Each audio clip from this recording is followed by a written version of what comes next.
देखो बेटा, power sharing का हम ऑलरेडी एक लेक्चर कंप्लीट कर चुके हैं, सेकंड लेक्चर है, पर आप लोगों को मैं थोड़ा सा रिवीजन करवा देता हूँ। पावर शेयरिंग का मतलब क्या है कि जब अपनी पावर को हम दूसरों के साथ में शेयर करते हैं उसको हम पावर शेयरिंग बोलते हैं। सर इसका रोल क्या है डेमोक्रेसी में? तो बेसिकली डेमोक्रेसी जो है ना, ऐसा फॉर्म ऑफ गवर्नमेंट है जहाँ पे पावर शेयर होती है among the people. Among the people power share होती है। मैंने पिछले क्लास के अंदर ये एग्जांपल दिया था, सपोज करो मोनार्की सिस्टम है, यानी कि राजा का तंत्र है, ठीक है ना। अब जब राजा तंत्र, राजा के अंदर सब चीज़ें होंगी, तो वहाँ क्या होगा कि राजा जो होगा ना वही कानून बनाएगा, वही जज की तरह बैठ के सुनवाई करेगा लोगों की, और वही पनिशमेंट करवाएगा, मरवा देगा। कोई भी बात पसंद नहीं आई मरवा देगा।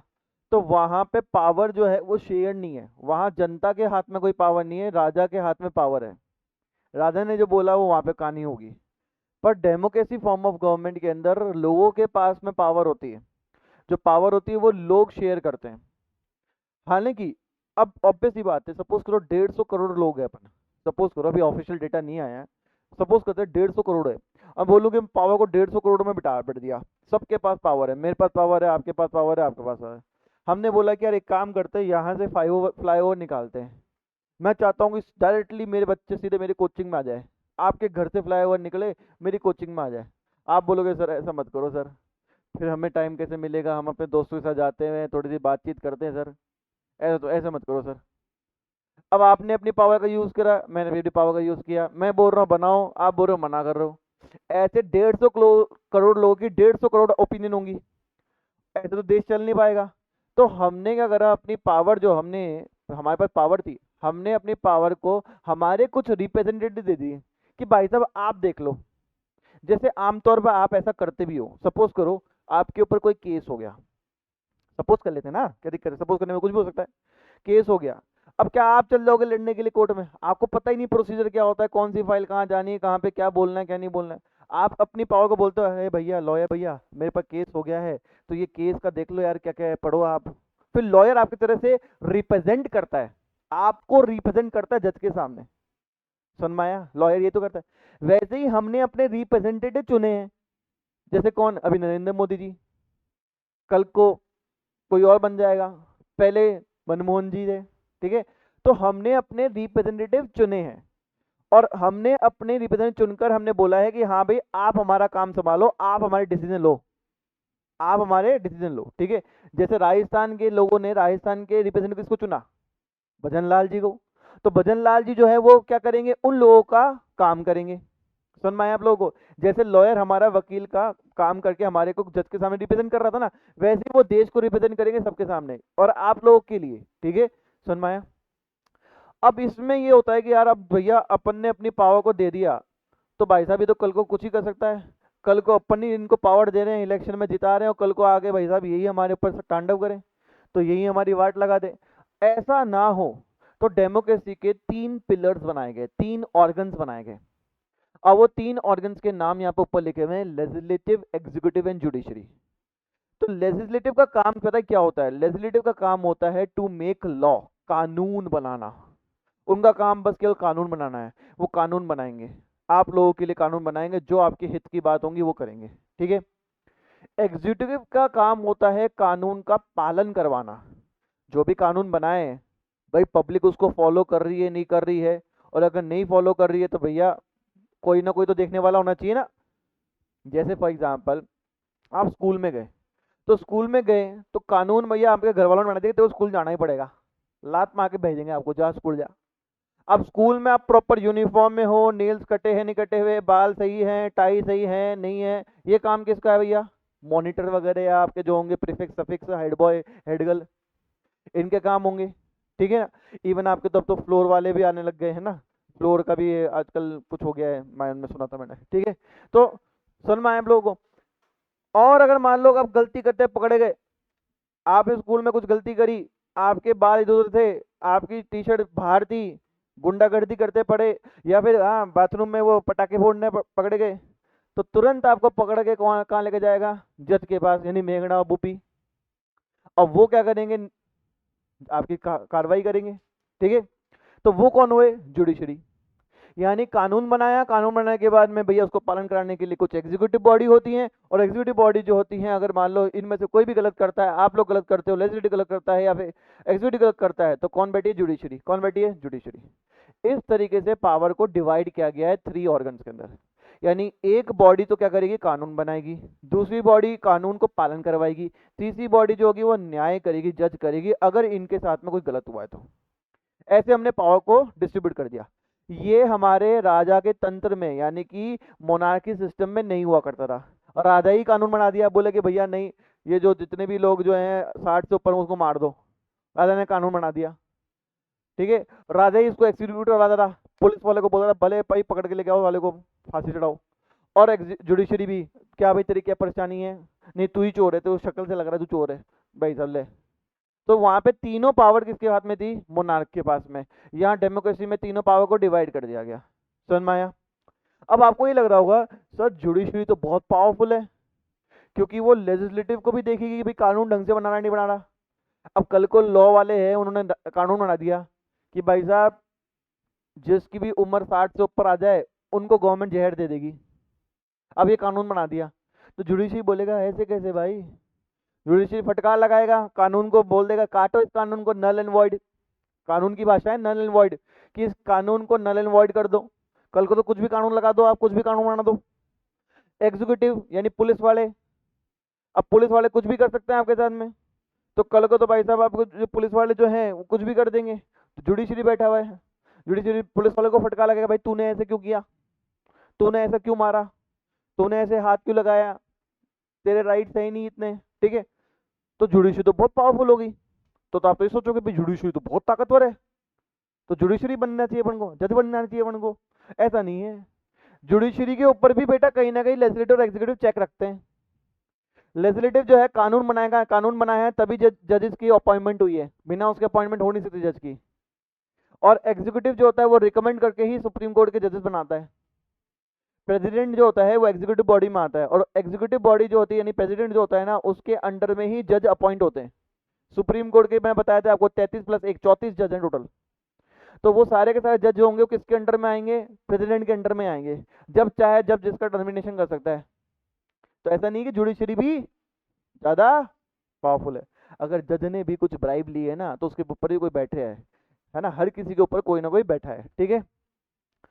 अब यहाँ पर हमें पावर शेयरिंग कॉन्सेप्ट को समझाने के लिए 2 कंट्री का एग्जाम्पल दिया गया है।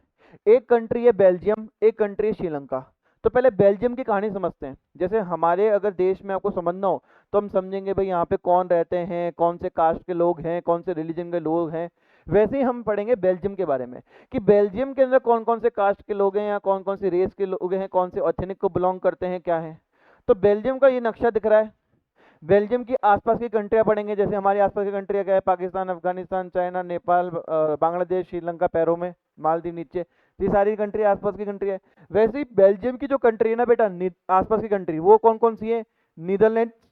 नीदरलैंड्स, फ्रांस, जर्मनी और लग्जमबर्ग, ठीक है। ये 4 कंट्री के साथ में बॉर्डर हटता है इसका, ठीक है। पर हमें इससे मतलब नहीं है, हमें मतलब है ये जो जर्मनी का मैप है ना, यहाँ येलो और रेड कलर, ये बहुत इंपॉर्टेंट है। जो येलो कलर का आपको एरिया दिख रहा है ना, इस एरिया को बोलते हैं फ्लेमिश एरिया। क्या बोलते हैं इसको? फ्लेमिश। और फ्लेमिश एरिया का मतलब हो गया डच स्पीकिंग पीपल। यानी यहाँ पे कौन सी लैंग्वेज बोली जाती है? Dutch language. कौन सी बोली जाती है? डच। और जो रेड एरिया हो गया ना हमारे पास में, ये हमारे पास में कौन से हो गए बेटा? यहाँ पूरे रेड के अंदर, ये पूरे रेड के अंदर, इसको बोलते हैं बेटा वैलून। कौन सा एरिया? वैलून एरिया।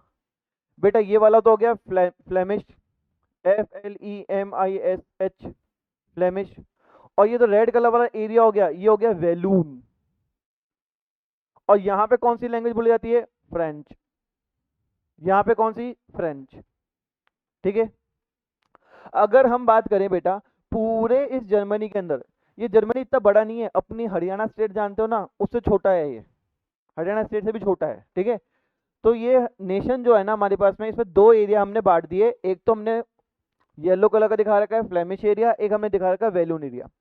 फ्लेमिश एरिया इसलिए बोलते हैं क्योंकि यहाँ के लोग क्या बोलते हैं? जर्मन। क्या बोल सॉरी डच। क्या बोलते हैं? डच। क्या लैंग्वेज बोलते हैं बेटा? डच। और वलून वाले लोग जो होते हैं वो क्या बोलते हैं? अगर इनकी पॉपुलेशन की बात करें तो जहां फ्रेंच लोग रहा करते हैं और फ्रेंच की पॉपुलेशन देखा जाए तो फ्रेंच की पॉपुलेशन केवल कितनी है बेटा हमारे पास में 40%। यानी पूरे एरिया में इस पूरी क्या कहते हैं बेल्जियम में जो हमारी पॉपुलेशन है फ्रेंच लोगों की, वो पॉपुलेशन कितनी है बेटा सर? वो पॉपुलेशन है केवल और केवल 40%। कितनी पॉपुलेशन है? 40%। आप बोलोगे सर ये तो एरिया बड़ा दिख रहा है 40%। अरे मेरे बच्चे, मैं एरिया की बात कर रहा हूँ, मतलब यहाँ पे फ्रेंच बोली जाती है पर लोग यहाँ पे कम रहते हैं, फ्रेंच बोलने वाले केवल 40% लोग ही हैं। और फ्लेमिश वाले एरिया जहाँ पे डच बोली जाती है वहां पे अगर देखा जाए तो वहां पे कितने हमारे पास में लोग रहते हैं? बाकी बच्चे 60%। यानी डच बोलने वाले कितने परसेंट होंगे? 60%। कितने होंगे भैया? 60% पॉपुलेशन होगी यहाँ पे। कोई दिक्कत है बेटा हमारे को? अब आप मुझे आमतौर से बता सकते हो कि कौन गरीब कौन अमीर होगा? भाई सिंपल सी बात बताऊं, जिसके पास ज्यादा लैंड वो ज्यादा अमीर होता ही नहीं होता। तो 40% पॉपुलेशन के पास में इतना बड़ा एरिया है तो अमीर कौन होगा? और 60% पॉपुलेशन के पास में इतना एरिया है तो गरीब कौन होगा? बस यहीं से प्रॉब्लम अराइज हो गई बेल्जियम में। बेल्जियम में यहीं से प्रॉब्लम अराइज हो गई। अमीर कौन थे? फ्रेंच। इलाइट मानते थे अपन आपको कि हम तो इलाइट क्लास है, हम तो क्या है इलाइट क्लास, हमारा कोई मुकाबला नहीं है। और वहीं पे ये डच बोलने वाले लोग क्या मान रहे, अपने वो गरीब मानते थे कि हमारे पास तो ना लैंड है ना कुछ ज्यादा है ना कुछ है, पैसा भी नहीं है। ठीक है। और जो ये ऑरेंज कलर का दिख रहा है ना, ये इसकी कैपिटल है बेल्जियम की। ये क्या है बेटा? कैपिटल है बेल्जियम की। और कैपिटल ऑफ बेल्जियम क्या है हमारे पास में? ब्रुसल्स। क्या है बेटा? ब्रसल्स। और ये जो ब्रसल्स है हमारे पास में कैपिटल हमारी बेल्जियम की, तो यहाँ पे कैपिटल जो है ना हमारे पास में, यहाँ तो कहानी और भी गजब है। अब मुझे एक चीज बताओ, जैसे सपोज करो इंडिया की बात करते हैं, इंडिया में दिल्ली कैपिटल है, तो दिल्ली के अंदर, जो दिल्ली के अंदर ज्यादा पैसे वाले मिलेंगे या कम पैसे वाले मिलेंगे आपको? ज्यादा पैसे वाले, क्योंकि लैंड, भाई ऑब्वियस सी बात है यार, लैंड कौन खरीद सकता है? पैसे वाले लोग।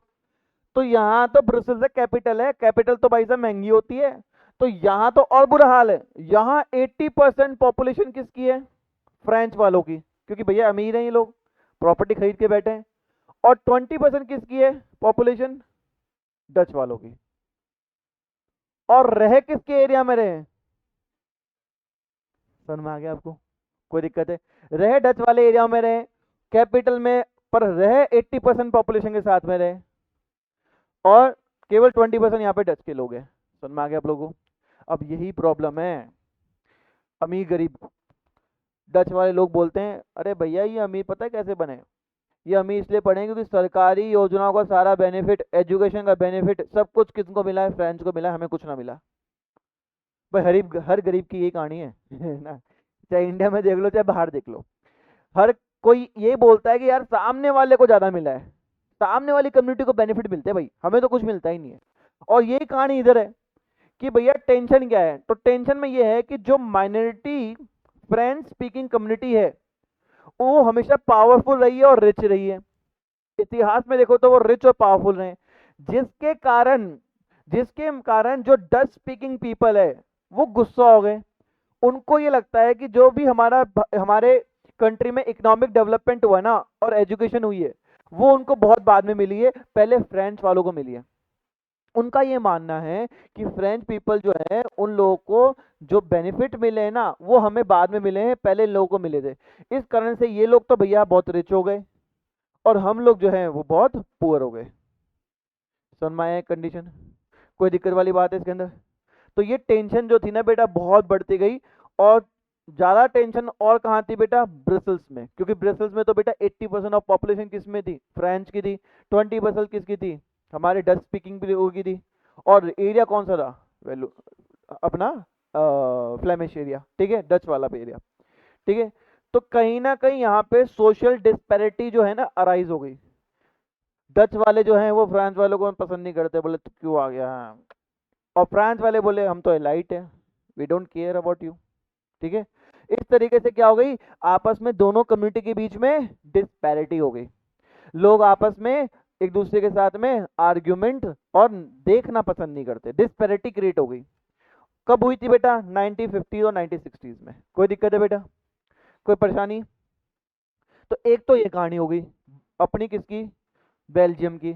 अब आते हैं श्रीलंका, अपने पैरों में गिरा हुआ।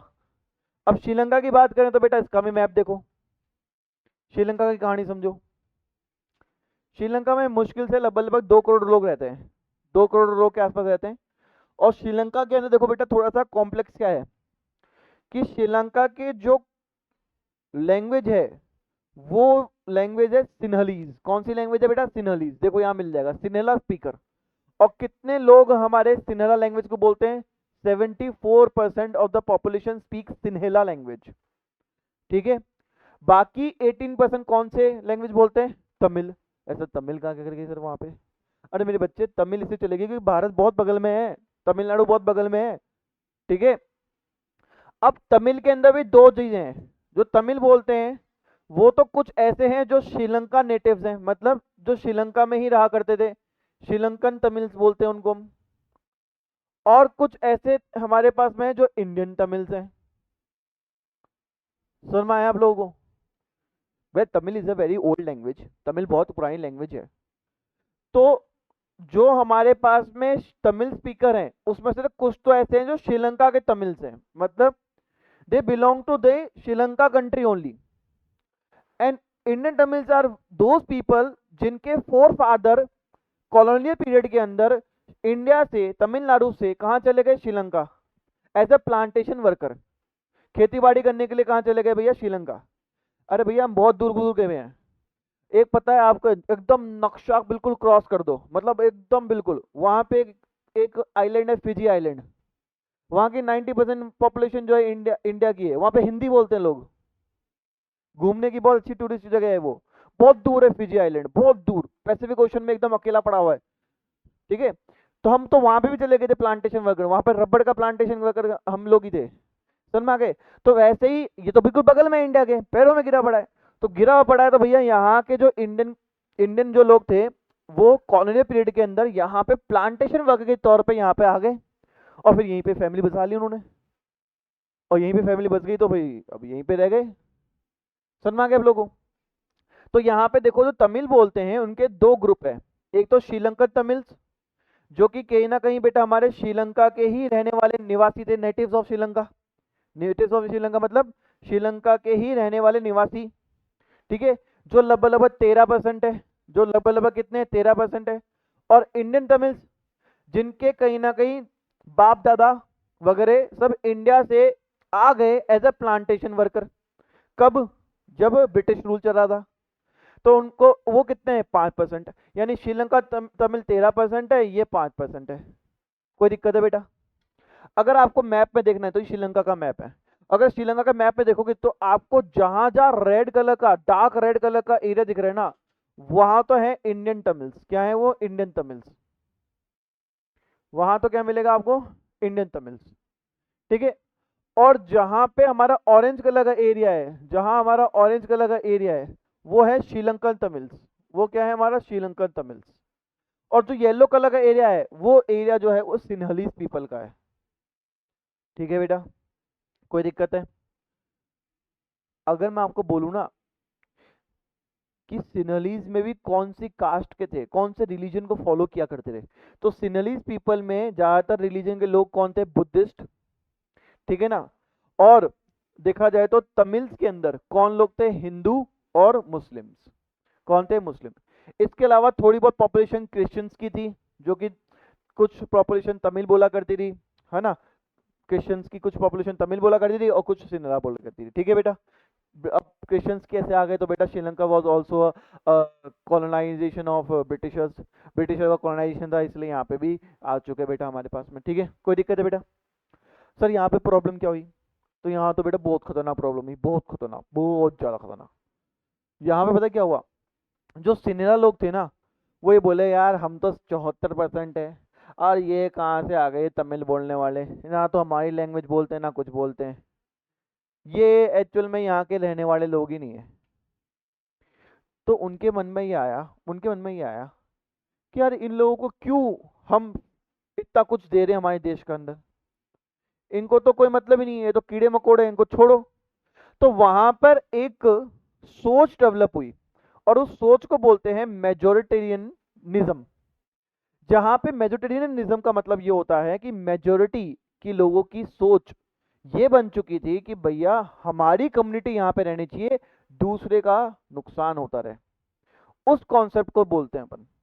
अब जब ये हमारा कॉन्सेप्ट होता है, कॉन्सेप्ट का मतलब यही है कि ऐसा मानना होता है कि जो मेजोरिटी कम्युनिटी है वो ही कंट्री को रूल करनी चाहिए, और वो जैसे चाहे वैसे रूल कर सकती है, चाहे उससे दूसरे लोगों की विश और नीड जो हो वो हट भी रही हो, कोई बात नहीं। समझ में आया आपको? जैसे पाकिस्तान था बेटा, जब इंडिया और पाकिस्तान का डिवाइडेशन हुआ था 1947 के अंदर, तो इंडियाज ने अपने गेट्स ओपन कर दिए थे कि whoever want to come to India they can come, irrespective of their religion, चाहे वो हिंदू हो, मुस्लिम हो, क्रिश्चियन हो, सिख हो, कोई भी हो, they can come to India. And same Pakistan ने भी किया। तो जब 1947 के अंदर ये देखा गया कि वहां पाकिस्तान में कितने हिंदू हैं, तो there were about 17 to 20% of Hindus were their total population में। आज कितने? 1%। जब इंडिया का डिवाइडेशन हुआ तो देवर इंडिया के अंदर जो मुस्लिम पॉपुलेशन थी वो देवर अबाउट 14 to 15%। आज कितनी है? 18%। सीधा डिफरेंस। वहां हिंदू की पॉपुलेशन कम हो गई, यहाँ हिंदू मुस्लिम की पॉपुलेशन बढ़ गई एज कंपेयर टू ओवरऑल मुस्लिम। क्यों? क्योंकि वहां पे कौन सा रूल चल रहा है इनडायरेक्टली? ये वाला रूल। वहां के यही रूल है कि भैया हमारी कम्युनिटी होनी चाहिए, दूसरी कम्युनिटी हो ना हो हमें मतलब नहीं। ठीक है?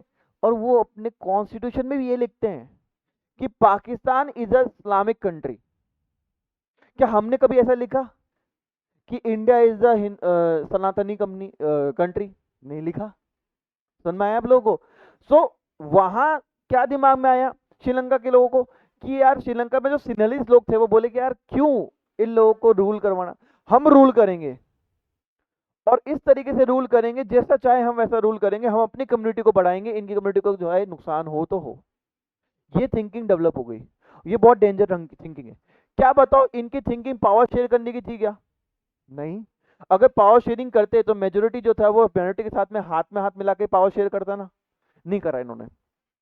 जब श्रीलंका इंडिपेंडेंट हुआ 1948, हाँ एक साल बाद हुआ था बेटा, 1948 के अंदर इंडिपेंडेंट हुआ, तो लीडर्स जो सिनेला कम्युनिटीज के लीडर्स सिनेला कम्युनिटी के, उन्होंने कहीं ना कहीं डोमिनेंस दिखाया। आया बेटा, कहीं ना कहीं डोमिनेंस दिखाया ओवर द गवर्नमेंट।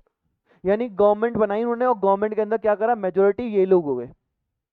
और जैसे ही मेजोरिटी में ये हुए, एज अ रिजल्ट जो गवर्नमेंट था उसने कई सारे ऐसे स्टेप्स उठाए, कई सारे ऐसे मेजर्स उठाए, जिस कारण से सिनेला की सुप्रीमेसी स्टैब्लिश हो गई वहां उस कंट्री में।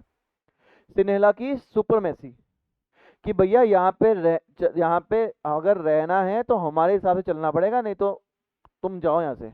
इस तरीके से वहां के लोगों के अंदर कुछ ऐसे स्टेप्स उठाए गए। सर कौन कौन से स्टेप्स हैं? तो यहाँ पे आपको पॉइंट वाइज दे रखा है 1 to 3, फटाफट से 1 to 3 पढ़ो आप।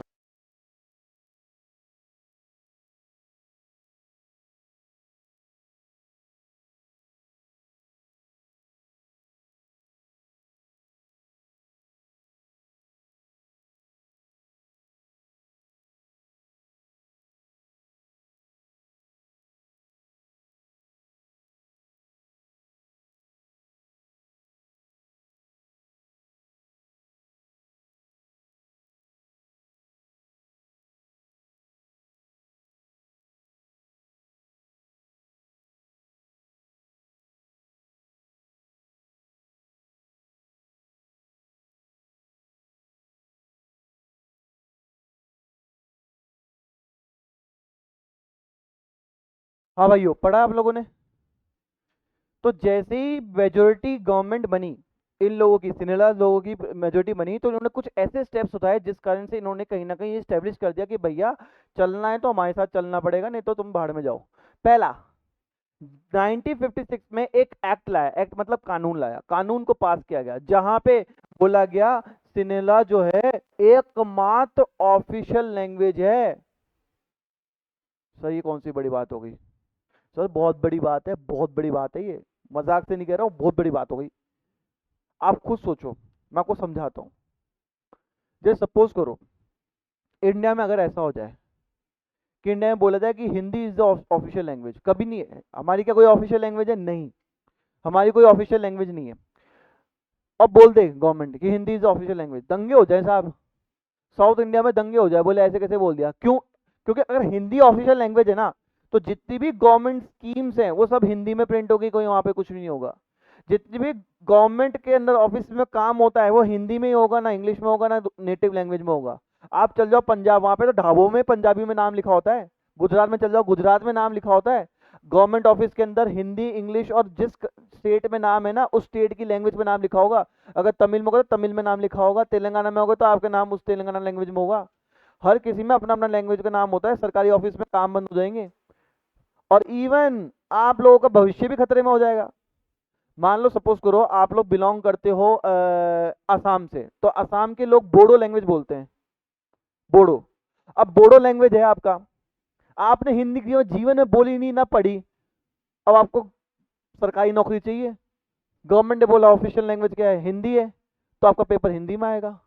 आपको फोर्स किया जा रहा है कि आप हिंदी पढ़ो अपनी लेटिन। और किसी इंसान को अगर आप अपनी मदर लैंग्वेज से हटाओगे तो बताओ गुस्सा करेगा नहीं करेगा? तो सारे लोग जो होंगे ना गुस्सा करेंगे। अरे ये छोड़ो, इंडिया जब आजाद हुआ था देवर 14 स्टेट्स, आज कितनी है? 28। कैसे? लैंग्वेजेस के हिसाब से बढ़ गई सारी। जहां राजस्थानी बोली जाती थी वो राजस्थान बन गई, जहाँ गुजराती बोली जाती थी वहां गुजरात बोली, जहाँ मराठी बोली जाती थी वहां महाराष्ट्र बोली गई। तेलंगाना और आंध्र प्रदेश टूट के बनी 2014 के अंदर। तो कहीं ना कहीं लैंग्वेज जो होता है ना मेरे बच्चे, लैंग्वेज बहुत इंपॉर्टेंट चीज है, छेड़ना चाहिए। और लैंग्वेज में ही क्या कर दिया इन्होंने? घपला कर दिया।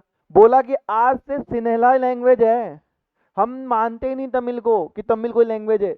यानी कि अब जितने भी स्कूल के अंदर बुक्स पढ़ाई जाएंगी वो सिन्हला पढ़नी पड़ेगी। तो जो तमिल के बच्चे हैं वो भी क्या पढ़ेंगे? सिन्हला लैंग्वेज पढ़ेंगे। क्यों पढ़ेंगे भाई? एग्जाम भी उनका उसमें ही होगा। समझ में आया आप लोगों को? तो इसको बोलते हैं फोर्स्ड पॉलिसी। तो यहाँ पे वही चीज किया गया, गवर्नमेंट ने फॉलो किया प्रेफरेंशियल पॉलिसीज को। प्रेफरेंशियल पॉलिसी मतलब जिससे कहीं ना कहीं सिन्हलाज कम्युनिटी या सिन्हला एप्लीकेंट को भैया यूनिवर्सिटी पोजीशन और गवर्नमेंट जॉब में फेवर होगा। ये भी कर दिया इन लोगों ने कि भैया अगर आप तमिल हो तो भैया आपको फेवरिज्म नहीं मिलेगा, आपकी जगह सिन्हला लोगों को लेंगे हम। ये कर दिया इन लोगों ने, ठीक है। तो ये भी गलत स्टेप है, ये पूरा युद्ध को खराब करेगा।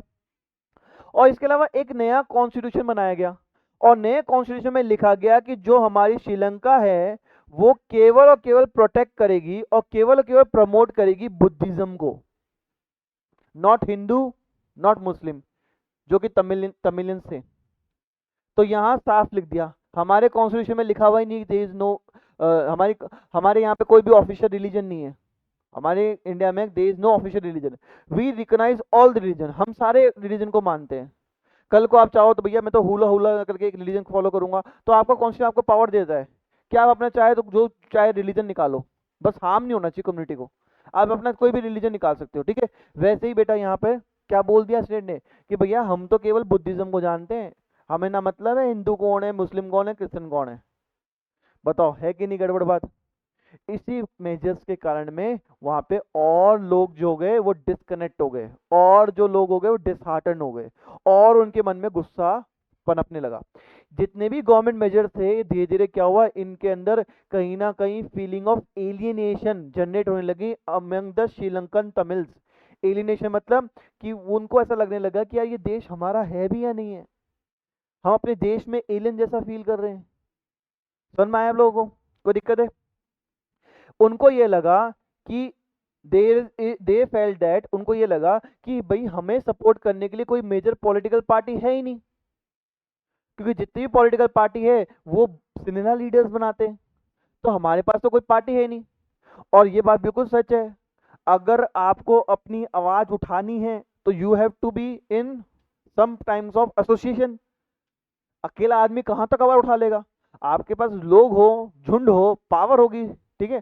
तो they felt that no major political party led by Buddhist Sinhala leaders were sensitive to their language and culture. और उनको ये लगा कि कोई पॉलिटिकल पार्टी है भी नहीं, और ना ही कोई पॉलिटिकल पार्टी जो बुद्धिस्ट सिनेला चलाते हैं वो हमारी लैंग्वेज और कल्चर को कोई मान सम्मान देते हैं, ऐसा कुछ नहीं करते। सुन में आया आप लोगों को? कोई दिक्कत है? फिर क्या हुआ, उनको ये लगा कि जो भी कॉन्स्टिट्यूशन है, गवर्नमेंट पॉलिसीज हैं, ये कहीं ना कहीं उनको इक्वल पॉलिटिकल राइट्स नहीं दे रहे हैं, ठीक है ना, इक्वल पॉलिटिकल राइट्स नहीं है हमारे पास में। जो सिनेला लोग जो एंजॉय करते हैं, पार्लियामेंट में बैठते हैं, हम लोगों के पास तो कुछ ऐसे पॉलिटिकल राइट्स है ही नहीं। Discriminate against them in getting the jobs, इनको ऐसा लगा कहीं ना कहीं कि भैया हमारे खिलाफ में जॉब्स के, हमारे खिलाफ में क्या हो रहा है, डिस्क्रिमिनेट हो रहा है, हमें जॉब्स नहीं दी जा रही है, हमें अपॉर्चुनिटी का हिस्सा बनने नहीं दिया जा रहा है, और हमारे इंटरेस्ट की कोई बात नहीं की जा रही है। एज अ रिजल्ट जो रिलेशन था सिनेला और तमिल कम्युनिटीज का, वो क्या हुआ, धीरे धीरे समय के साथ में बढ़ता ही गया, बढ़ता ही गया, बढ़ता ही गया। क्या श्रीलंका में आपको पावर शेयरिंग दिख रही है? अभी तक नहीं दिख रही है। यहाँ पे साफ साफ देखा जा रहा है कि पावर शेयरिंग नहीं करके मेजोरिटी ही क्या कर रही है, पूरी पावर को कंट्रोल कर रही है। समझ में आ गया आप लोगों को? हाँ दोस्त, हाँ। अब आते बेटा स्ट्रगल ऑफ श्रीलंकन तमिल्स। अब जब ऐसी घटना हुई तो क्या हुआ, श्रीलंकन तमिल ने सोचा कि यार अबे हम अब हमें अपने हक की बात खड़ी करने के लिए पार्टी फॉर्म करनी पड़ेगी। तो वो यही करने वाले हैं कि श्रीलंकन तमिल ने कई सारी पार्टीज को लॉन्च किया, और वो सारी पार्टीज को लॉन्च करने का मेन ऑब्जेक्टिव क्या था कि भैया हमें क्या करना है, हमें जो तमिल की जो स्ट्रगल्स है और तमिल लैंग्वेज जो यहाँ पे रिकॉग्नाइज नहीं करी है, इसको एक ऑफिशियल लैंग्वेज का दर्जा दिखाना है। यानी कि जितनी भी पार्टी फॉर्म हुई उनका मेन एजेंडा या मेन ऑब्जेक्टिव ये था to recognize the Tamil language, कि हमें तमिल लैंग्वेज को रिकॉग्नाइज करवाना है। इसके अलावा इन्होंने बोला कि भैया रीजनल ऑटोनॉमी दी जाए, बताता हूँ क्या होता है, और अपॉर्चुनिटी भी हमारे पास में इक्वालिटी अपॉर्चुनिटी में दी जाए, एजुकेशन में दी जाए, जॉब में दी जाए। और इनकी डिमांड को हमेशा किसने दबाया? सिनेला कम्युनिटी ने। ठीक है सर, यहाँ पे एक लाइन लिखी हुई है regional autonomy. Sir regional autonomy क्या होती है, मैं आपको समझाता हूँ। देखो बेटा, भले ही यहाँ पर जो मैंने सर्कल करके दिखाया आपको, श्रीलंकन तमिल्स और हमारे इंडियन तमिल्स रहते हैं यहाँ पे, पर यहाँ पे भी जब इलेक्शन हुआ करते थे तो यहाँ से भी बेटा श्रीलंकन तमिल्स और इंडियन तमिल्स को खड़ा हुआ नहीं जाता था। यहाँ पे भी कोई ना कोई सिन्हली लोग ही यहाँ पे इलेक्शन लड़ते थे और जीतते। ठीक है सर, वोट के बिना तो बेटा आप समझ ही जाओ वोट का तो क्या होगा। ठीक है ना, कोई दिक्कत है बेटा? इसलिए 1980 आते आते क्या हुआ, कई सारी पॉलिटिकल ऑर्गेनाइजेशन जो है वो हमारे पास में श्रीलंकन तमिल्स ने क्या करी, खोली। कई सारी पॉलिटिकल पार्टी खोली, और उसमें से बेटा सबसे ज्यादा फेमस जो हुई वो हुई लिटे, LTTE। इसका फुल फॉर्म था liberalisation tigers of Tamil Ilam. Basically Ilam होता है स्टेट, इलाम का मतलब क्या होता है, स्टेट। तो यानी कहने का मतलब ये लिबरलाइजेशन, यानी कि लिबरलाइजेशन मतलब फ्रीडम, टाइगर्स अपने आप को शेर बोलते हैं, ऑफ तमिल स्टेट। ठीक है, इस तरीके से पार्टी खुली। देखो बेटा, ये पार्टी खुली थी as a political party. Later on it got funded by US, and US ने जब फंड किया इसको तो ये एक क्या बन गई, टेररिस्ट ऑर्गेनाइजेशन तक बन गई। ठीक है ना, ठीक है, कोई दिक्कत है बेटा हमारे पास में? चलो, और ये हमारी जो पॉलिटिकल पार्टी थी लिट्टे, इसकी बनाई गई और ये डिमांड करने लग गई कि एक इंडिपेंडेंट तमिल स्टेट ही हमें दे दो north and eastern part of Sri Lanka में। सर क्या बोल दिया, समझाओ। ये बोल दिए कि भैया चलो ठीक है, आप तो समझ में आ गया, आप तो हमें सुन नहीं पा रहे हो, तो एक काम करो, श्रीलंका के कर दो टुकड़े, श्रीलंका के कर दो टुकड़े। जो नॉर्थ पार्ट है और जो ईस्ट पार्ट है ये हमें दे दो, ये एक सेपरेट स्टेट बन जाएगी, इसमें जो कानून बनाएंगे वो हम लोग बनाएंगे, ऐसा कर दो। ठीक है, कोई दिक्कत है बेटा हमारे पास में? और जब ऐसा हुआ, जब ऐसा हुआ तो क्या हुआ कि द कॉन्फ्लिक्ट जो था टू कम्युनिटीज का, वो कहीं ना कहीं छिड़ गया एक सिविल वॉर में, गृह युद्ध। जब एक ही कंट्री के अंदर दो कम्युनिटी आपस में लड़ती है उसको हम बोलते हैं सिविल वॉर, और ये कहीं ना कहीं श्रीलंका में सिविल वॉर चलना स्टार्ट हो गया, जहाँ पे दो कम्युनिटी के लोग आपस में लड़ना शुरू हो गए। समझ में आ गया बेटा आपको लोगों को? कोई दिक्कत है बेटा? ये सिविल वॉर जो होती है ना, अच्छी चीज नहीं होती। इवन कोई टाइप की वॉर अच्छी चीज नहीं होती। thousands of innocent people were killed by of the both of the community। ये लोग इस कम्युनिटी को काटते हैं, वो लोग उस कम्युनिटी को काट रहे। आपस में एक दूसरे के लोगों को मारा जाता है। It also cause great impact to social, cultural and economic life of the country. Obvious सी बात है, अगर देश में लड़ाई होगी तो क्या उसकी इकोनॉमी ढंग से रन कर पाएगी, क्या वो सोशली ढंग से लिट्टी के इतना खौफ था, इतना खौफ था कि लोग जो है वो शाम पड़े बाद बाहर नहीं निकलते थे कि भैया कल को पकड़ लिया काट के पता नहीं कहाँ डाल देंगे, हमको पता ही नहीं चलेगा हमारी लाश कहाँ मिलेगी। तो इतना social, cultural economical life of the country पे इम्पैक्ट पड़ा। कई सारी फैमिलीज को मजबूरन देश छोड़ के जाना पड़ा, और जब दूसरे देश में जाते थे वो रेफ्यूजी की तरह वहाँ पे ट्रीट होते थे, और lots of people lost their livelihood. कई लोगों ने बेटा अपनी जो जीविका थी, अपनी जो अर्निंग थी, वो सब खो दी। और ये अंत में जाके कब होती है? 2009 में जाकर ये सिविल वॉर खत्म होती है। ठीक है ना, समझ में आया आप लोगों को? कोई दिक्कत है, कोई परेशानी? एक छोटी सी कहानी लिट्टी से लिंक है, मैं आपको समझाता हूँ कहानी।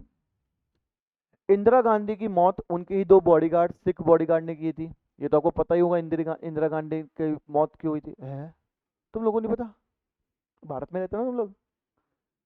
बेसिकली इंदिरा गांधी ने एक ऑपरेशन चलाया था, और जो ऑपरेशन चला था ना, उसका जो एंड रिजल्ट था वो बहुत डेडली था। सिखों के खिलाफ में ऑपरेशन चलाया था। बहुत लंबी कहानी है, कभी सुनाऊंगा, 40-50 मिनट निकल जाएंगे, इतना टाइम नहीं है। पर समझ लो कि सिख कम्युनिटी के खिलाफ में ही इंदिरा गांधी ने ऑपरेशन चलाया था। और सिख कम्युनिटी का इंडिया में सबसे सैक्रेड प्लेस कौन सा है? Golden temple, Amritsar. और वहीं पे ही टैंक घुसेड़ दिए, और वहीं पे सिख कम्युनिटी के लोगों को मारा, जिससे जो पॉन्ड था वहां का, जिसको बोलते हैं सरोवर, अमृतसर सरोवर जो कि अमृत से बना हुआ है, वो पूरा लाल लाल कर दिया था। जिस कारण से सिख कम्युनिटी बड़ी नाराज होती है। इंदिरा गांधी जो थी, उनके दो बॉडीगार्ड थे जो कि सिख थे। जब ये ऐसा होता है तो सिख बॉडीगार्ड सुबह के मॉर्निंग के वक्त में इंदिरा गांधी को पीछे से शूट करते हैं, उनके बॉडी के अंदर गोलियां मारते हैं, जिससे इंदिरा गांधी की मौत होती है। देश इंदिरा गांधी के साथ में आता है। नेक्स्ट प्रधानमंत्री उनके ही बेटे राजीव गांधी बनते हैं। ठीक है, जब राजीव गांधी बढ़ते हैं, एजुकेटेड थे भैया, पढ़े लिखे थे। इनके सबसे ज़्यादा प्रॉब्लम वाली जो स्टेट थी ना, वो तमिल थी, क्योंकि लिटे जो थी ना वो तमिलियंस थी। और श्रीलंका हमेशा इंडिया को ब्लेम करता था कि आप लोग ने ही ये लिटे को फॉर्म किया है, और ये आके हमारे यहाँ पे तमिलियंस आके हमारे यहाँ पे इंडियन पीपल आके हमारे यहाँ पे श्रीलंका में क्या करते हैं बेटा? दंगा प्रसाद करते हैं। तो इसलिए राजीव गांधी श्रीलंका में गए, और जैसे श्रीलंका में लैंड करते हैं तो गार्ड ऑफ ऑनर होता है। गार्ड ऑफ ऑनर आपने देखा होगा कि कई जो उस देश के सेनापति होते हैं वो सब ऐसे यूँ फॉर्म में होते हैं, रेड कारपेट होती है, वहाँ से वो वॉक करते हुए आते हैं। जब वॉक करते हुए आते हैं तब उसी में से एक सैनिक उठाकर राजीव गांधी के सर पे डंडा मारता है। तुरंत राजीव गांधी जो है वापस इधर, राजीव गांधी दोबारा तमिल में आते हैं, और उसके बाद में राजीव गांधी की हत्या भी होती है तमिल के अंदर ही, मतलब तमिलनाडु के अंदर भी। ठीक है, तो कुछ इस तरह की कहानी है। ठीक है, तो इसके साथ में लिट्टे के साथ में बड़ा ही ज़्यादा इन्वॉल्व रही है Indian politics. That is why मैं आप लोगों को बता रहा था। ठीक है, थोड़ी सी हिस्ट्री आप लोगों को भी पता होनी, जनरल नॉलेज होनी चाहिए दोस्तों। ठीक है, कोई दिक्कत है बेटा? यहाँ समझ में आ गया? अब हम समझते हैं कि बेल्जियम के अंदर भी इस तरह की चीज़ें हो रही थी, मतलब इतना वर्स नहीं हुई थी। बेल्जियम अपने पढ़ा कि हाँ भाई डिस्पैरिटी थी, लोगों के मन में ये था कि भैया तू क्यों, ये गरीब ये अमीर, इस तरह की डिस्पैरिटी थी। यहाँ पे शुरुआत हुई, फिर बहुत ज़्यादा खराब हुआ, सिविल वॉर भी हुई। तो श्रीलंका ने ऐसा क्या नहीं किया जो बेल्जियम ने किया? क्योंकि बेल्जियम में सिविल वॉर नहीं हुई, श्रीलंका ने ऐसा क्या नहीं किया? तो वो सीखते हैं हम बेल्जियम के अंदर। जब बेल्जियम में हम देखते हैं, जो बेल्जियन लीडर्स इस बात को समझते हैं, तो बेल्जियन तुरंत समझ जाते हैं कि यार ये तो कहीं ना कहीं आगे जाके सिविल वॉर में कन्वर्ट हो सकता है, तो हमें अभी स्टेप उठाने पड़ेंगे। तो वहाँ के बेल्जियन लीडर्स पता है क्या करते हैं? जो माइनॉरिटी कम्युनिटीज़ हैं उनको ही बुलाते हैं, मेजोरिटी कम्युनिटी वाले लोग भी बैठते हैं और बोलते हैं, बैठ के बात करते हैं और सुलझाते हैं मैटर को। ठीक है, तो they were ready to divide their power with others, but in Sri Lanka they were not. So क्या हुआ उस देश का? Civil war. यहाँ पे क्या हुआ, जैसे 1970s और 1993 के अंदर यहाँ पे कॉन्स्टिट्यूशन ऑफ बेल्जियम को अमेंड किया गया 4 बार। सर 4 बार अमेंड किया, सर ऐसा क्या कर दिया इन्होंने? सर इन्होंने ऐसा अमेंडमेंट करके उन पॉलिसीज, उन चीज़ों की बात करी जहां पे मेजोरिटी और माइनॉरिटी दोनों को इक्वल इंपॉर्टेंस दी जाए। ठीक है, जैसे यहाँ पे साफ साफ लिखा हुआ है हमारे पास में क्या क्या किया गया। तो ये पॉइंट्स बेल्जियम में किए कि कॉन्स्टिट्यूशन में ये बोल दिया कि जो नंबर ऑफ डच और फ्रेंच स्पीकिंग मिनिस्टर्स होंगे वो इक्वल होंगे हमेशा सेंट्रल गवर्नमेंट। सर बहुत बड़ी बात बोल दी, क्योंकि French were 40% in the population, Dutch was 60%, but French was rich and they have more land. तब भी इन्होंने बोला कि भैया हमें मतलब नहीं है, पार्लियामेंट में 50-50 होंगे। अब खुद समझो, खुद समझो कि अगर मान लो कोई भी डिसीजन लेना हो और वो डिसीजन अगर मान लो फ्रेंच के फेवर में, डच के फेवर में नहीं है, तो क्या डच वाले मानेंगे? नहीं। तो क्या वो पास हो पाएगा? नहीं। और अगर उल्टा हो तो कि कोई भी डिसीजन लेना हो जो डच के फेवर और फ्रेंच के फेवर में ना हो, तो क्या फ्रेंच वाले मानेंगे? नहीं। तो वो पास होगा? नहीं। पर जो दोनों के लिए बेनिफिट है वो पास हो जाएगा। समझ में आया? This is what we call power sharing. Some special law, कुछ ऐसे स्पेशल लॉ बनाए गए जहां पे मेजॉरिटी मेंबर्स का सपोर्ट हर एक लिंग्विस्टिक ग्रुप से लिया गया। इसलिए किसी भी कम्युनिटी जो है वो हमारे डिसीजंस नहीं ले सकती जब तक उस पर यूनिलेटरी क्या नहीं हो जाए, कंसेंस पास ना हो जाए। सर यूनिलेटरी मतलब जब सब लोग एक साथ मिलकर हाँ ना बोल दे किसी कानून के लिए, तब तक वो पास नहीं होगा। ठीक है, कोई दिक्कत है? सेकंड, जो स्टेट गवर्नमेंट है, स्टेट गवर्नमेंट है हमारे पास में, are not subordinate to central government. Sir ये क्या बोल दिया आपने, समझ नहीं आया। तो बेटा भारत में समझो, भारत में क्या है कि सेंट्रल गवर्नमेंट और स्टेट गवर्नमेंट है हमारे पास में। ठीक है, सेंट्रल गवर्नमेंट और स्टेट गवर्नमेंट जो है, कहीं ना कहीं सेंट्रल गवर्नमेंट का दबदबा स्टेट में देखने को मिलता है आपको। जरूरी नहीं है, ऐसा नहीं हो कि स्टेट गवर्नमेंट उसकी बात समझे समझे, पर थोड़ा सा है डोमिनेंस। यहाँ तो बोल दिया बिल्कुल लिंक ही नहीं है, सेंट्रल गवर्नमेंट अलग है, स्टेट गवर्नमेंट अलग है। यहाँ तो ये बोल दिया कि स्टेट गवर्नमेंट जो चाहे वो करे, सेंट्रल गवर्नमेंट अलग काम करेगी। ठीक है, जितनी भी पावर थी सेंट्रल गवर्नमेंट की वो हमारे क्या कर दी, हमारे दे दी गई स्टेट गवर्नमेंट को, और दो रीजन से बांट दी गई। दो रीजन में कौन कौन से, एक तो वलोनिया रीजन और एक फ्लेमिश रीजन, वहां पे स्टेट गवर्नमेंट बना के उनमें पावर डिवाइड कर दी गई। अब वो अपने एरिया के हिसाब से वहां का डेवलपमेंट कर सकते हैं, ये अपने एरिया के हिसाब से डेवलपमेंट कर सकते हैं। ये तो बहुत अच्छी बात हो गई। ठीक है, ब्रुसेल्स के पास में एक सेपरेट गवर्नमेंट बनाएंगे, क्योंकि ब्रुसेल्स में कहानी अलग थी बेटा। तो ब्रसल्स में सेपरेट गवर्नमेंट बनाएगी, एक अलग ब्रसल्स की गवर्नमेंट बनाएगी। वहां पे डच और फ्रांस के लोगों को भी इक्वल बांट दिया गया, जबकि वहां पे उल्टा था, फ्रांस के लोग 80%, डच के लोग 20%। तब भी बोला कि चलो कोई बात नहीं, फ्रांस के 50 मिनिस्टर, इसके 50 मिनिस्टर, दोनों इक्वल नंबर में रहेंगे यहाँ पे। ठीक है, ताकि कोई भी डिसीजन जो हो वो कोई एक कम्युनिटी ना ले पाए। इसके अलावा सेंट्रल और स्टेट गवर्नमेंट के बाद में एक और काइंड ऑफ गवर्नमेंट बनाई गई, और उस गवर्नमेंट को बोला गया कम्युनिटी गवर्नमेंट। वेरी इंपॉर्टेंट, आप लोगों ने लोकल गवर्नमेंट सुना होगा, म्यूनसिपैलिटीज एंड पंचायत राज। ठीक है, तो जैसे उनकी वर्किंग है ना, उसी फॉर्मेट में वर्किंग होती है कम्युनिटी गवर्नमेंट की। कम्युनिटी गवर्नमेंट मतलब, कम्युनिटी मतलब कि कम्युनिटी के लोगों की। तो यहाँ पर जितने भी इलेक्शन होते हैं वो सारे उन लोगों के द्वारा होते हैं, जो भी वो लैंग्वेज बोल रहे हो न बोल रहे हो, चाहे वो डच बोले, चाहे फ्रांस बोले, जर्मन बोले, कोई भी लोग जो है वहाँ पे उसमें इलेक्शन में खड़ा हो सकता है और जीत सकता है। Everyone can participate in the community government. जैसे सपोज करो श्यामनगर के अंदर कोई कम्युनिटी है ना, और वहाँ पे मैं irrespective of my religion, race, caste, कुछ भी, मैं वहाँ पे खड़ा हो सके, वहाँ पे जाके बोल सकता हूँ, लोग मुझे वोट कर सकते हैं। ऐसे ही यहाँ पे कम्युनिटी गवर्नमेंट खोलेगी जगह जगह पे, जहाँ पे जो चीज, जो तुम्हारी लैंग्वेज हो, तुम कुछ भी लैंग्वेज बोल रहे हो, किसी भी रीजन में हो, आप खड़े हो सकते हो।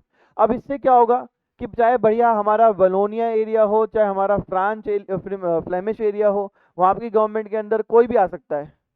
ठीक है, the government has power regarding cultural, educational, language related issue. और इस गवर्नमेंट को हमने पावर की कि भैया वो कल्चरल का ध्यान रखेगा, एजुकेशन का ध्यान रखेगा और लैंग्वेज रिलेटेड इश्यूज को देखेगा, ताकि भाई लोगों के बीच में लैंग्वेज की प्रॉब्लम ना क्रिएट हो।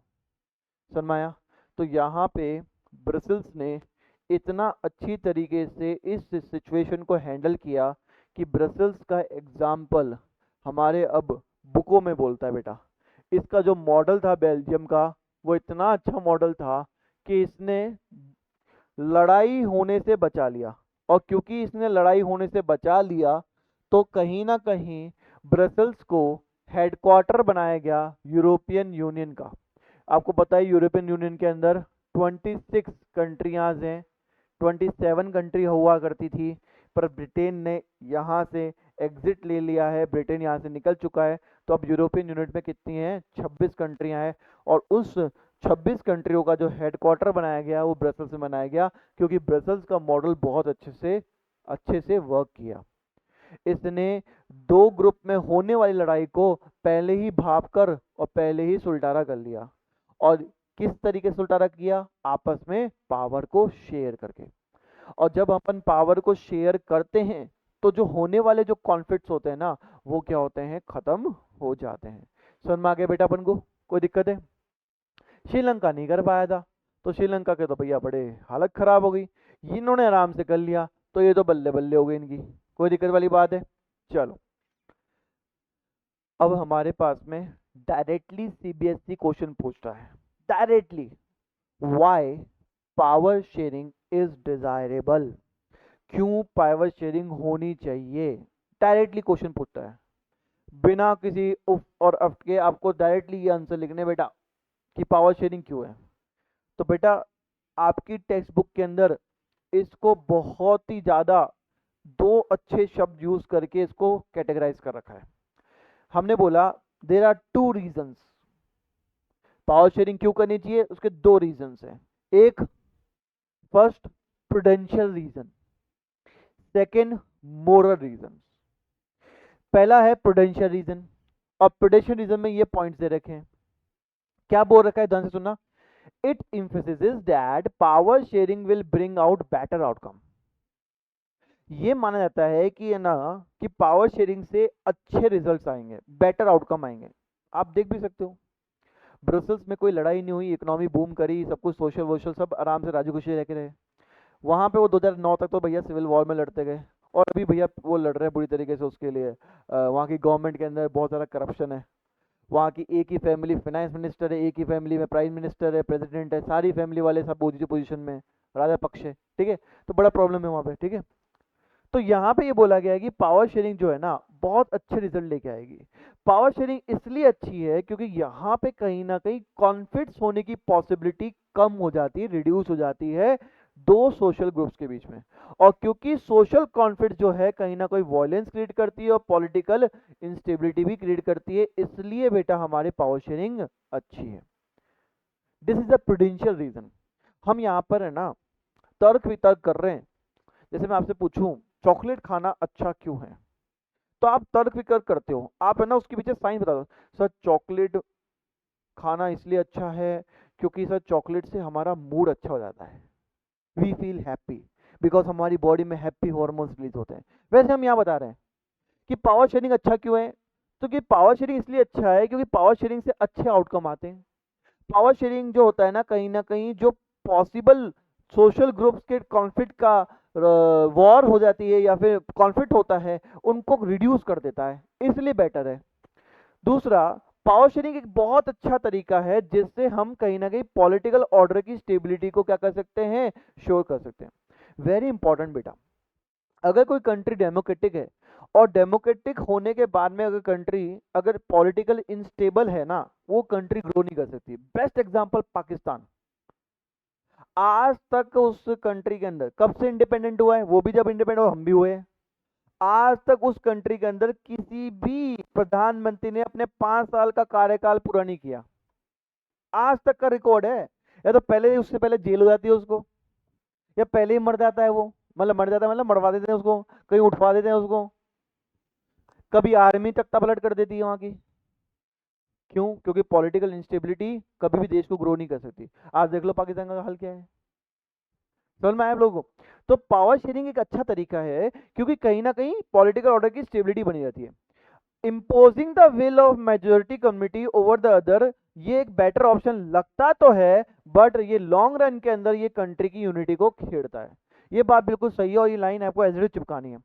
अगर मेजोरिटी पीपल रूल करे कंट्री को ये सुनने में बहुत अच्छा लगता है, जैसे चॉकलेट अच्छी है, सुनने में बहुत अच्छा लगता है, पर लॉन्ग रन के अंदर चॉकलेट भी हार्मफुल है। क्यों? दांत खराब करेगी आपके।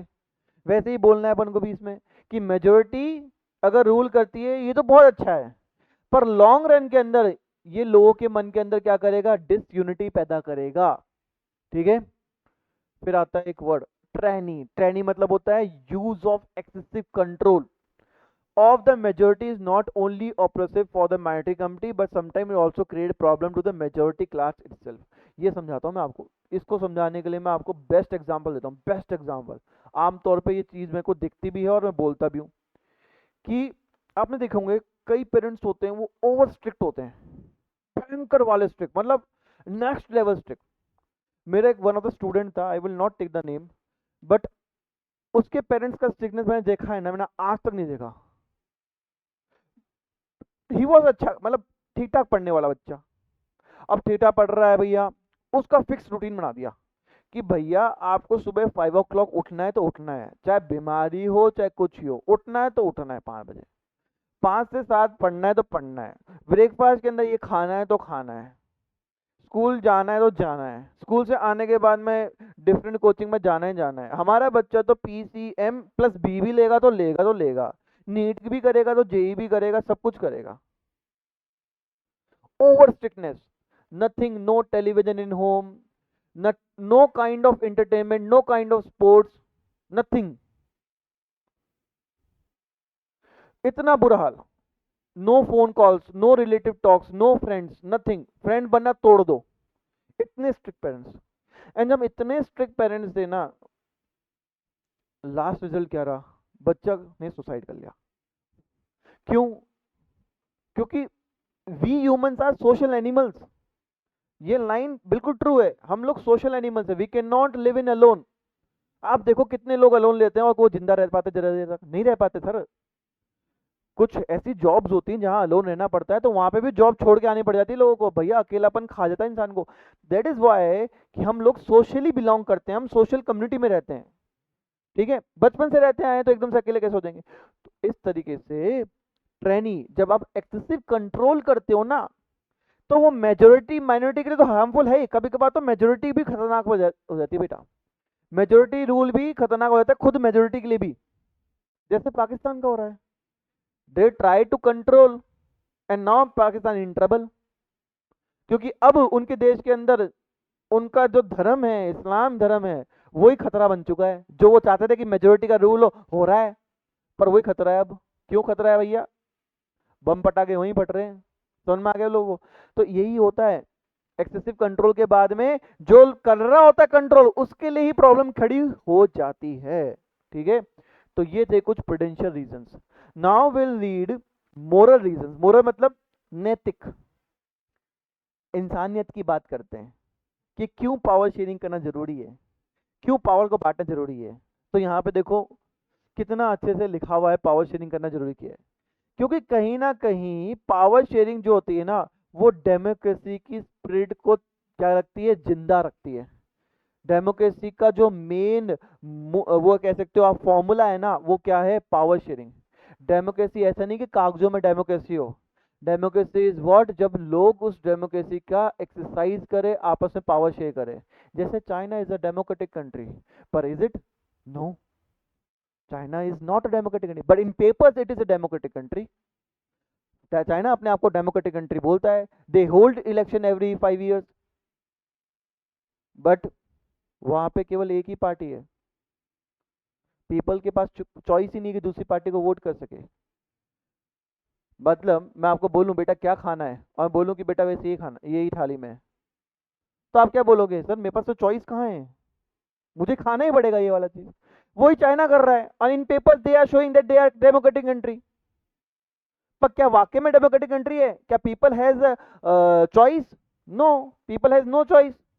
और जब चॉइस ही नहीं है तो भैया डेमोक्रेटिक कंट्री कहाँ से हुई? पर पेपर्स में डेमोक्रेटिक कंट्री है, क्योंकि भैया 5 साल में इलेक्शन करते हैं, एक पार्टी भी है, वो पार्टी हमेशा जीतती भी है विद 100% वोट। समझ में आ गया आप लोगों को? कोई दिक्कत है?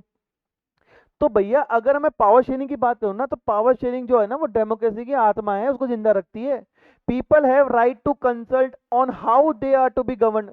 पीपल का पास में ये अधिकार होना चाहिए कि भैया हम किस तरीके से गवर्न होना चाहते हैं, वो अधिकार उनके पास में भी होना चाहिए। आज आप चाहो कि भैया मुझे तो ये वाला आदमी पसंद नहीं आ रहा, आप इलेक्शन में वोट मत दो, दूसरे को जिताओ, you can have that thing ना, कि आप आराम से उस चीज को हटा सकते हो। ठीक है।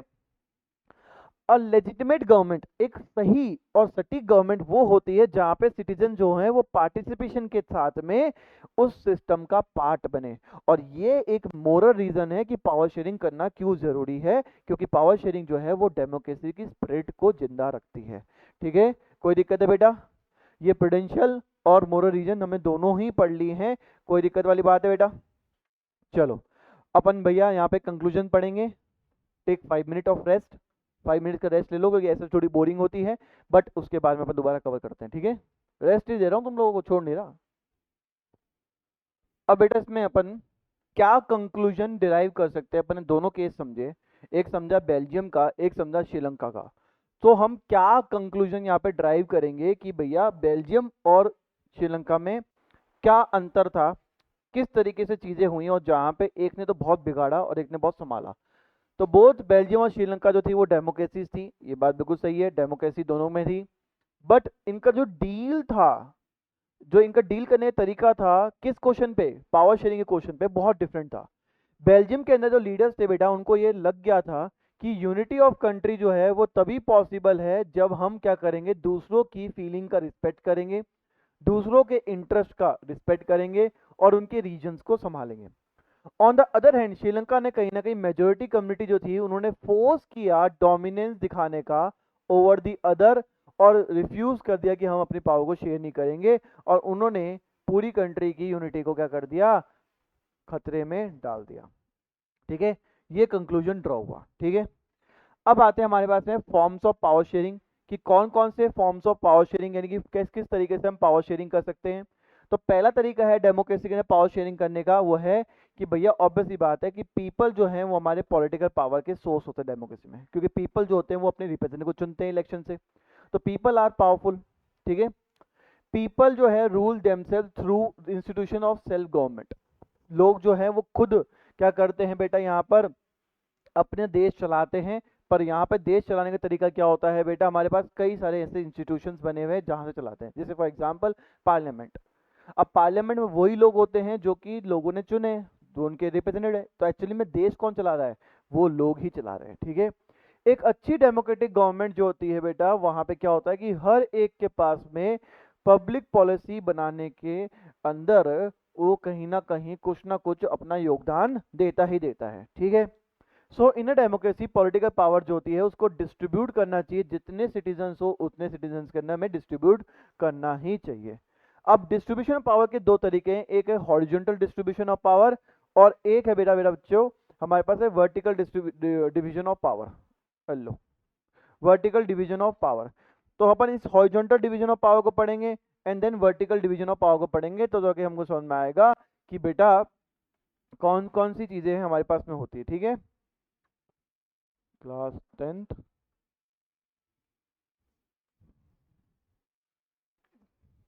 हो गया। चलो,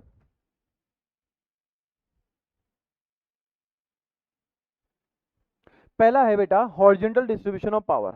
तो यहाँ पे क्या होता है बेटा कि पावर जो होती है हमारे पास में, वो हमारे पास में शेयर की जाती है डिफरेंट डिफरेंट ऑर्गन्स के ऊपर, डिफरेंट डिफरेंट ऑर्गन्स में शेयर कर दी जाती है। जैसे डिफरेंट डिफरेंट ऑर्गन्स मैंने बताए थे स्टार्टिंग ऑफ चैप्टर के अंदर, कौन कौन होते हैं, लेजिस्लेचर, एग्जीक्यूटिव एंड जुडिशरी। यहाँ पे हम पावर को डिस्ट्रीब्यूट करते हैं इन तीन ऑर्गन्स के अंदर, और इस अरेंजमेंट को हम बोलते हैं हॉरिजॉन्टल डिस्ट्रीब्यूशन ऑफ पावर। यहाँ पे क्या बोलते हैं, हॉरिजॉन्टल डिस्ट्रीब्यूशन ऑफ पावर बोलते हैं। यहाँ पे हम हॉरिजॉन्टल डिस्ट्रीब्यूशन ऑफ पावर बोलते हैं। ठीक है,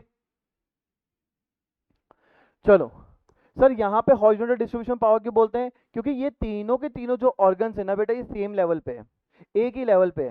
जैसे मान लो मैं आपको बोलूँ कि भैया आप तीन बच्चे जो हो, ये हमारे पास में जो हैं ये 10th क्लास के बच्चे हैं, सेम लेवल बच्चे हैं, और सेम को मैंने पावर दे दी, तो आप सेम लेवल के पावर हो गए, तो क्या हो गया भैया, हॉरिजॉन्टल डिस्ट्रीब्यूशन ऑफ पावर हो गया यहाँ पे। ठीक है, सच अ सेपरेशन ऑफ पावर ये इंश्योर करती है कि भैया कोई भी ऑर्गन जो है ना उसके पास में अनलिमिटेड पावर ना हो। जैसे मैं आपको समझा भी रहा था चैप्टर की स्टार्टिंग के अंदर कि लेजिस्लेटिव के पास में अनलिमिटेड पावर ना हो, एग्जीक्यूटिव के पास में नहीं हो, और जुडिशियल के पास में भी नहीं हो।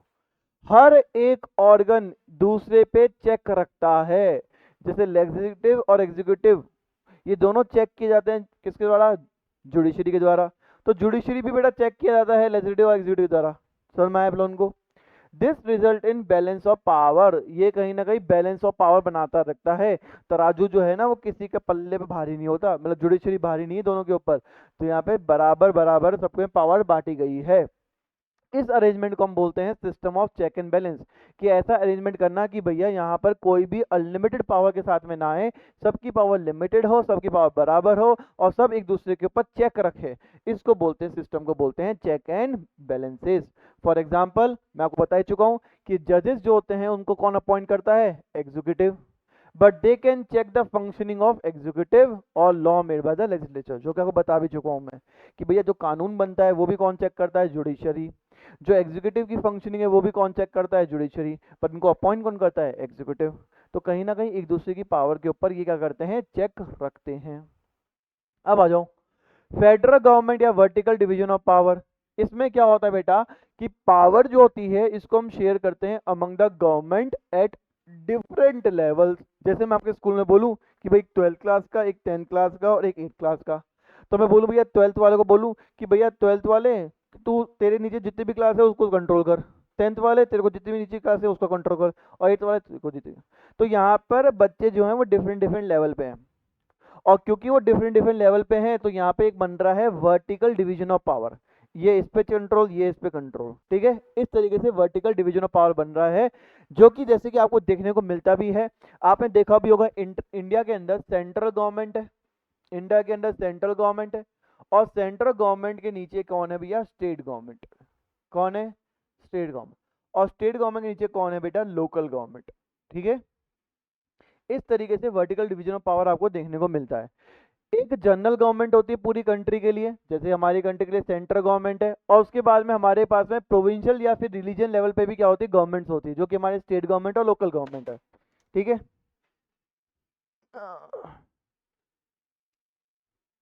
जो गवर्नमेंट है हमारे पास में प्रोविंशियल या रीजनल लेवल पे, उसको बेटा हम डिफरेंट डिफरेंट नेम से जानते हैं डिफरेंट डिफरेंट कंट्रीज के अंदर। जैसे हमारी कंट्री में स्टेट गवर्नमेंट बोलते हैं, क्या बोलते हैं उसको? State government. There are many country where there are no provincial state government. ऐसी भी कई कंट्री जहाँ पे भैया कोई प्रोविंशियल स्टेट गवर्नमेंट नहीं है। बट इंडिया के अंदर तो बेटा आपको पता ही है कि different different level of government है, और कॉन्स्टिट्यूशन ने साफ बोल रखा है कि उन different different level of government की पावर क्या होगी। मतलब कॉन्स्टिट्यूशन में लिखा हुआ है कि भैया सेंट्रल गवर्नमेंट की पावर क्या होगी, सेंट्रल गवर्नमेंट कौन कौन सी चीज़ों पे काम करेगा। स्टेट गवर्नमेंट की पावर भी कॉन्स्टिट्यूशन में लिखी हुई है कि भैया ये भी कौन सी पावर को ड्राइव करेगा, कौन कौन सी चीज़ों पे काम कर सकता है। और लोकल गवर्नमेंट की भी अपनी अपनी पावर होती है। सेम प्रिंसिपल जो होता है बेटा हमारे लोअर लेवल ऑफ गवर्नमेंट में भी अप्लाई होता है, जैसे म्यूनसिपैलिटीज और पंचायत, जो कि आपको पता ही लोकल गवर्नमेंट में आती है। कोई दिक्कत है बेटा हमारे पास में?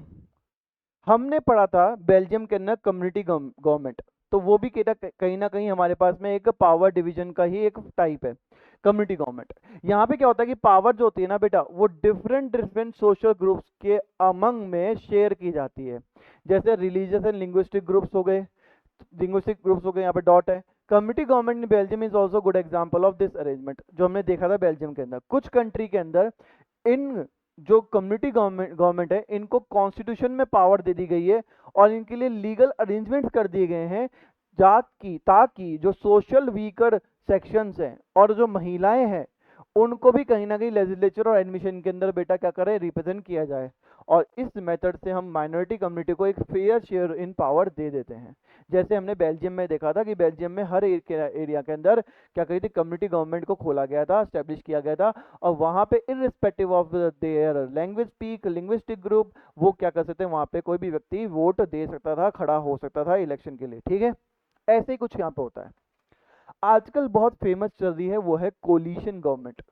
कोलिशन गवर्नमेंट भी बेटा कहीं ना कहीं पावर शेयरिंग का ही टाइप है, बहुत ही इंपॉर्टेंट टाइप है कोलिशन गवर्नमेंट। सर होता क्या है कि पावर शेयरिंग अरेंजमेंट्स होते हैं जो कि हमें पॉलिटिकल पार्टी में देखने को मिलते हैं।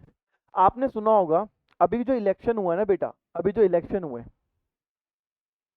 उसका रिजल्ट जो था ना, बहुत लोग बोल रहे थे और अब एक स्लैंग यूज कर रहे थे कि अब की बार 400 पार, स्लैंग बोल रहे थे अब की बार 400 पार, जनरल इलेक्शन की बात कर रहा हूं मैं, ठीक है। अगर आप देखो ना बेटा, तो वहां पर जो बीजेपी का फोटो लगा के बोल रहे थे, पर बीजेपी के 400 भी नहीं आए थे, वो एनडीए, एनडीए के भी 400 नहीं आए थे, 300 समथिंग आए थे, ठीक है। एनडीए क्या है? National democratic alliance. और ये नेशनल डेमोक्रेटिक अलायंस है ना, ये कोलिशन पार्टी थी। मतलब क्या हुआ, 5-6 पार्टियों को साथ में जोड़कर ये बनाया गया। और उसमें से जो मेजोरिटी ऑफ जो power power majority of the seats की जो पावर थी, वो कौन सी थी? बीजेपी, ठीक है, बीजेपी। ऐसे ही सामने हमारे पास में एनडीए है, नेशनल डेमोक्रेटिक अलायंस, ठीक है। तो सॉरी, एनडीए बोल दिया मैंने। इसके अलावा सामने जो थी वो हमारे पास इंडिया थी, ठीक है ना, INDIA, वो हमारी आप पार्टी, कांग्रेस पार्टी, इन सब ने मिलकर बनाई थी। तो ये समझो आप, कहने का मतलब ये है मेरा कि आजकल जो इलेक्शन कंटेस्ट करते हैं, तो आजकल क्या करते हैं, कोलिशन बना के करते हैं। एक जो पार्टी होती है ना, वो बहुत सारी पार्टी को लेकर इलेक्शन को कंटेस्ट करती है, और जब जीत जाते हैं तो पावर और डिपार्टमेंट क्या करेंगे, अपने अपनी बांट लेंगे, ठीक है।